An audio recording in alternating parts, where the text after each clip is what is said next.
નહીં, તમારે એફઆઈઆર કરવી હતી। જે પોલીસ અધિકારીઓએ લાઠીચાર્જ કર્યો, જેમનો આદેશથી લાઠીચાર્જ થયો એવા ઉચ્ચ અધિકારીઓ પર એફઆઈઆર કરો, એ નેતાઓ પર પણ એફઆઈઆર કરો, એમના પર પણ કાર્યવાહી કરો। ભાજપના વન મંત્રી હમણાં જ નવા વનના મંત્રી બન્યા છે, એને હોસ્પિટલમાં પોલીસ અધિકારીઓને બધા સાથે મુલાકાતો લીધી, એમણે એવું સ્ટેટમેન્ટ આપ્યું કે જે પણ લોકોએ જંગલી લોકો અમારા પોલીસ કર્મીઓ પર હુમલો કર્યો છે એમને છોડવામાં નહીં આવે। ત્યારે મીડિયા મિત્રો, એ ભાજપના મંત્રી, એમના કલેક્ટર, એમને કહેવા માંગુ છું, છોડવામાં નહીં આવે નહીં। આ આદિવાસી સમાજ છે, અમારા એક પણ અમારા પાડલિયા ગામના એક પણ આગેવાનને ખોટી રીતે હેરાન કરશો તો અંબાજીથી ઉમરગામ નહીં, રાજસ્થાન અને મધ્યપ્રદેશના પણ હજારો આદિવાસીઓ અહીંયા આવીને ઉભા થઈ જશે। એફઆઈઆર રદ કરો, અને તમારે એફઆઈઆર કરવી છે તો બંને પક્ષે એફઆઈઆર કરો। તમારા પોલીસ અધિકારીઓ, વન અધિકારીઓ પર બી એફઆઈઆર હોવી જોઈએ, અને નાના અધિકારીઓ પર નહીં, કોન્સ્ટેબલ, બીટગાર્ડ પર નહીં, પીએસઆઈ, ફોરેસ્ટર પર નહીં, એમના ડીસીએફ પર એફઆઈઆર કરો, એમના એસપી પર એફઆઈઆર કરો, એમના ડીવાયએસપી પર એફઆઈઆર કરો, કેમ કે એમના આદેશથી અહીંયા હિંસા થયેલી છે। ત્યારે સાથીઓ તમે જોઈ લો, આજે દેશમાં ચાહે છત્તીસગઢ હોય, ઝારખંડ હોય, આસામ હોય, મિઝોરમ હોય, મેઘાલય હોય, નાગાલેન્ડ હોય કે મણિપુર હોય, આજે આદિવાસીઓ સામે પોલીસ લડી રહી છે, આજે દેશની આર્મી સામે આદિવાસી લડી રહેલો છે, આજે આખા દેશની અડધી આર્મી આદિવાસીઓ સામે લડે છે। કેમ કે આદિવાસી આજે પોતાની મૂળ જમીન બચાવવાના પ્રયાસો કરે છે, અને આ ભાજપની સરકાર એમના કેટલાક ઉદ્યોગપતિઓને આ જમીનો આપવા માટે, એમના નામે આ જમીનો કરવા માટે આદિવાસીઓની જળ જંગલ જમીન છીનવી રહી છે। સંવિધાનના જે પ્રાવધાન છે, અનુસૂચિના પ્રાવધાન છે, ઉલ્લંઘન કરીને સત્તાનો દુરુપયોગ કરીને આપણને રંજાડવામાં આવે છે। ત્યારે મારા ભાઈઓ, મારા વડીલો, મારી બહેનો, મારી માતાઓ, આજે તમારા પર અત્યાચાર થયા છે। ગઈકાલે કેવડિયાવાળા પર અત્યાચારો થયા હતા, દાહોદવાળા પર અત્યાચારો થાય છે, પોળાવાળા પર અત્યાચાર થાય છે, બેડા પાણી ગામવાળા પર અત્યાચાર થયા હતા, જોશીનાવાળા પર અત્યાચાર થયા હતા, ખેડ બ્રહ્માવાળા પર અત્યાચાર થાય છે। ત્યારે મિત્રો મેં તમને કહેવા માંગુ છું, ક્યાં સુધી આપણે બેઠીશું? ત્યારે જે દિવસે આપણા અહીંના પાડાલિયા ગામના લોકોને આ લોકો જો હેરાન કરશે તો એ દિવસે આપણે ગાંધીનગર તરફ પણ રસ્તો પકડવો પડશે। અને સરકારને પણ કહેવા માંગુ છું, આ આદિવાસી સમાજ ગોળો છે, શાંતિપ્રિય છે, શિસ્તમાં માનનારો છે, અમને છંછેડશો નહીં, એ તો આદિવાસી સમાજ જે દિવસે રોડ પર આવશે, ગાંધીનગરનો રસ્તો પકડશે, તે દિવસે નેપાળવાળી પણ અહીંયા થવાની છે। ગામમાં અમે આ પરિવારોને મળવા માટે આવ્યા હતા। બધા લોકો જે પણ ઈજાગ્રસ્ત થયા છે એમની સાથે અમારી સંવેદનાઓ છે, અમે બધા તમારી સાથે છે। આવનારા દિવસોમાં જે પણ લીગલ પ્રોસેસ માટે આગળ જવું પડશે તો આપણે લડીશું, માનવ અધિકારમાં જવું પડશે ત્યાં પણ જઈશું, અનુસૂચિત જનજાતિ આયોગમાં જવું પડશે ત્યાં પણ જઈશું, યુનો કોર્ટ સુધી જવું પડશે ત્યાં પણ જઈશું, પણ ગુજરાતમાં કોઈ પણ જગ્યાએ આદિવાસીઓને હેરાન થવા માટે નહીં દઈએ। અને સરકારને પણ કહેવા માંગીએ છીએ, આ પાડલિયાના લોકો એકલા નથી, હવે પછી જો અમારા પાડલિયાના લોકો સાથે હેરાનગતિ કરશો તો અમે હજારો નહીં પણ લાખોની સંખ્યામાં અહીંયા ઉપસ્થિત થઈને તમારી સાથે ઉપસ્થિત। ત્યારે મારા વડીલો, યુવાનો, માતાઓ, આજે અમે મુલાકાતે આવવાના હતા, ગઈકાલે જ તમને અમે જાણ કરી, અહીંયા તમે સૌ ઉપસ્થિત થયા છો, એવા તમામ મુખીઓ, મારા વડીલો, મારા માતાઓ, મારી બહેનો, મીડિયાના મિત્રો અને તમામ પદાધિકારીઓનો આજના આ કાર્યક્રમમાં બધાનો હું ખૂબ ખૂબ આભાર માનું છું। વધારે બોલાય એવું નથી। સુપ્રીમ કોર્ટે આપ્યો, સુપ્રીમ કોર્ટે પણ કીધું કે ન લોકસભા ન વિધાનસભા सबसे ऊंची ग्राम सभा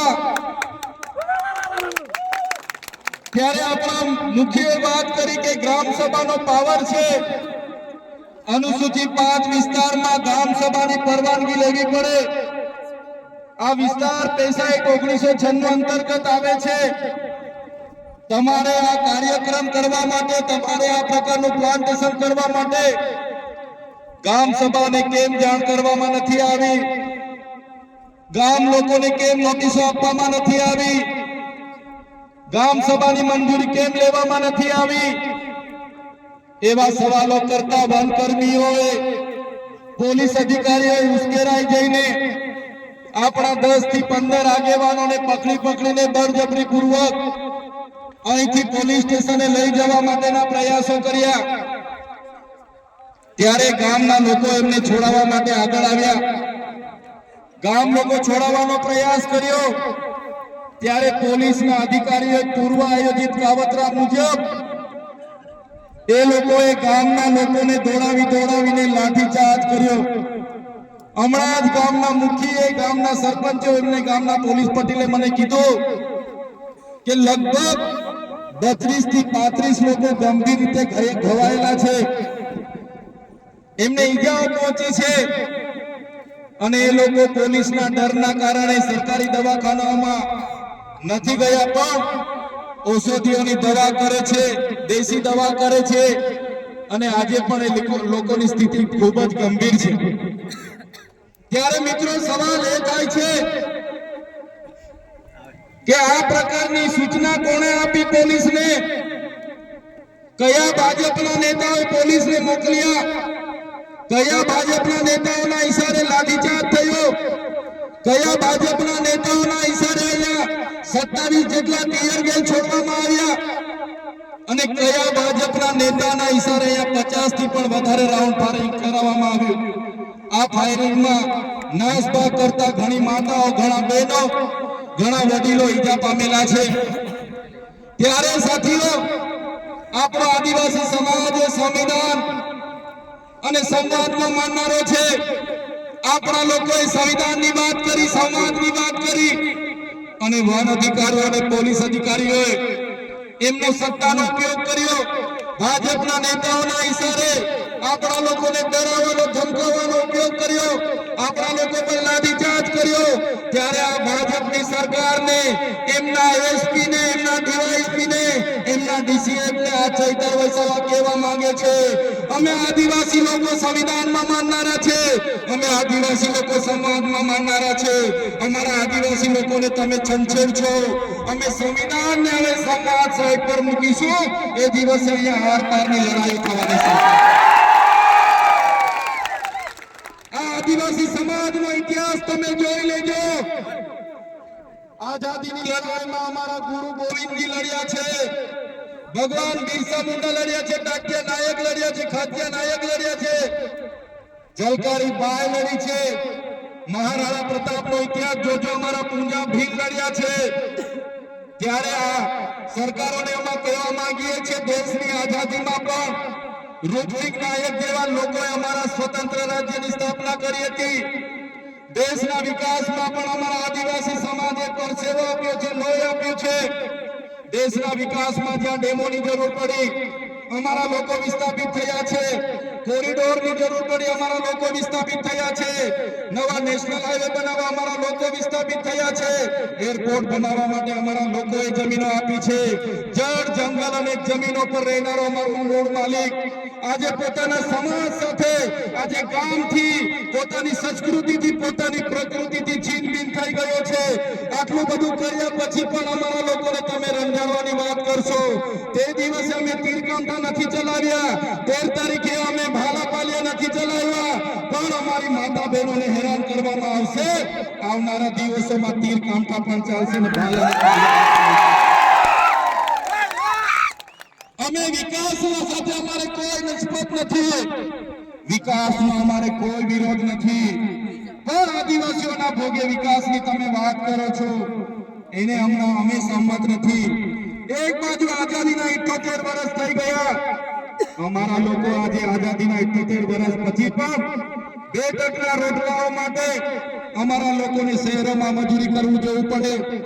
અમારા બાળકોના શિક્ષણ માટે શાળાઓમાં શિક્ષકો માટે આંદોલન કરવું પડે, સારી શાળા માટે આંદોલન કરવું પડે, પીવાના પાણી માટે આંદોલન કરવું પડે, જંગલની જમીન માટે આંદોલન કરવું પડે, અમારી ખેતીના પાકના ભાવ માટે આંદોલન કરવું પડે, અમારા યુવાનો સાથે જે અત્યાચાર થાય એના માટે આંદોલન કરવું પડે, મારી બે દીકરીઓ માટે આંદોલન કરવું પડે. ત્યારે અમે આ સરકારોને કહેવા માંગીએ છીએ, આ તમારી મનુવાદી સરકાર, આ તમારી સામંતશાહી સરકાર, આદિવાસી સમાજ હવે જાગી ગયો છે. સરકારને અમે કહેવા માંગીએ છીએ, હવે અમારો સમાજ લડેંગે જીતેંગે, जिंदाबाद मुर्दाबाद, आगे बढ़ो. हाय सरकार, हाय हाय, आवेदन निवेदन હવે અમે કરવા માંગતા નથી. તમે પાડલિયા ગામ સાથે જે અત્યાચાર અમે કર્યો છે, જો આવનારા દિવસોમાં જે પણ લોકો પર એફઆઈઆર થઈ છે એ એફઆઈઆર રદ કરવામાં નહીં આવે તો આવનારા દિવસોમાં અમે પાલનપુર એસપી કચેરીનો ઘેરાવો કરીશું. એકલા નથી, તમારી સાથે આખા ગુજરાતના આદિવાસીઓ ઉભા છે અને જે આદિવાસીઓને બદનામ કરવાનો એમના સરકારોએ, એમના મંત્રીઓએ કર્યું છે કે આદિવાસીઓએ હુમલો કરી દીધો, આટલા પોલીસ અધિકારીઓને હુમલો કરી મારી નાખવાનો પ્રયાસ કર્યા, ત્યારે આદિવાસી તો અહીંયા 3 કલાક સુધી વિનંતી કરતો હતો કે સાહેબ, અમે અમારા બાપ દાદાઓથી અહીંયા રહીએ છીએ, 3 પેઢી 4 પેઢીથી અમારું ગામ છે, ઘર છે, અમારો કૂવો છે, અમે 2006 અંતર્ગત વન અધિકાર અધિનિયમ અંતર્ગત આ જમીન માંગવા માટેની અરજીઓ કરી છે, અમને સનતો પણ મળી છે, કેટલા લોકોની સનતો પણ પેન્ડિંગ છે, છતાં કોઈનું સાંભળ્યા વગર જે વન વિભાગ, જે પોલીસ અધિકારીઓ અને રેવન્યુ વિભાગે જે કૃત્ય કર્યું છે એની અમે નિંદા કરીએ છીએ, એને અમે વખોડી કાઢીએ છીએ. આજે અહીંયા લીગલ સેલના પણ મારા વકીલો, મારા એડવોકેટ ટીમો આવેલી છે. ત્યારે જ્યારે પણ આ ગામને ન્યાયિક લડતની જરૂર પડશે, જ્યારે પણ આ ગામના લોકોને લીગલી લડતની જરૂર પડશે, ત્યારે પણ અમે તમારી સાથે છે. અને જો આવનારા દિવસોમાં જે લોકોના આદેશોથી અહીંયા હિંસા થયેલી છે એ લોકો પર એફઆઈઆર કરવામાં નહીં આવે, કાં તો આપણા લોકો પર થયેલી એફઆઈઆર રદ કરવામાં નહીં આવે, તો આવનારા દિવસોમાં પાલનપુર જિલ્લા કચેરી ખાતે ખૂબ મોટું આંદોલન કરવા આપણે બધાએ પહોંચી જવું પડશે. એના માટે પણ અમે આહવાન કરીશું. સાથીઓ, ગુજરાતમાં આપણે 15% આદિવાસી વસ્તી છે, 15% આદિવાસી વસ્તી છે. રાજસ્થાન આપણી નજીક છે, મધ્યપ્રદેશ નજીક છે. કોઈએ ડરવાની જરૂર નથી. જે લોકો સંવિધાનનું ઉલ્લંઘન કરીને આપણને ડરાવવાની કોશિશ કરે છે, ત્યારે એ સંવિધાન એ બાબા સાહેબ આંબેડકરે બનાવેલું સંવિધાન છે, જયપાલસિંહ મુંડાએ બનાવેલું સંવિધાન છે. અનુસૂચિ 5 માં મળેલા આપણા અધિકારો છે એને બચાવવા માટે આપણે બધાએ હવે આગળ આવવું પડશે. મારા યુવાનો, મારા વડીલો, મારી માતા બહેનોને કહેવા માંગુ છું, આજે પાડલિયા ગામમાં જે થયું છે એની પાછળ ઉદ્યોગપતિઓના હાથ છે, એની પાછળ ભાજપના મંત્રી તંત્રીઓના હાથ છે. એમણે પોલીસ અને વન વિભાગને એમનો હાથો બનાવીને આપણી સાથે લડાવીને, આપણને ડરાવીને આપણી જમીન મેળવવાના પ્રયાસો કર્યા છે. ત્યારે આપણે બધાએ પક્ષ, પાર્ટી, સંગઠન, સંપ્રદાય અને બધું જ ભૂલીને એક આદિવાસી તરીકે જ્યારે પણ આપણા ભાઈ સાથે અન્યાય થાય, જ્યારે પણ આપણી બેન સાથે અન્યાય થાય, જ્યારે પણ આપણી જરૂર પડે ત્યારે બધાએ એક અવાજ પર ભેગા થવા માટે તૈયાર થઈ જવું પડશે. નહીં તો આપણી જમીન આ લોકો આપણા પરથી છીનવી લેશે. ત્યારે સાથીઓ, આજે મારી તબિયત પણ નરમ હતી, પણ જે મારી બેન કાલે પરમ દિવસે એમના વિડીયો મેં જોયા, ગામના લોકો સાથે સંપર્ક કર્યો, ત્યારે મને થયું કે જઈને બેનને મળીએ, હકીકત જાણીએ. અને અહીંયા આવીને જોયું ને જાણ્યું, ખરેખર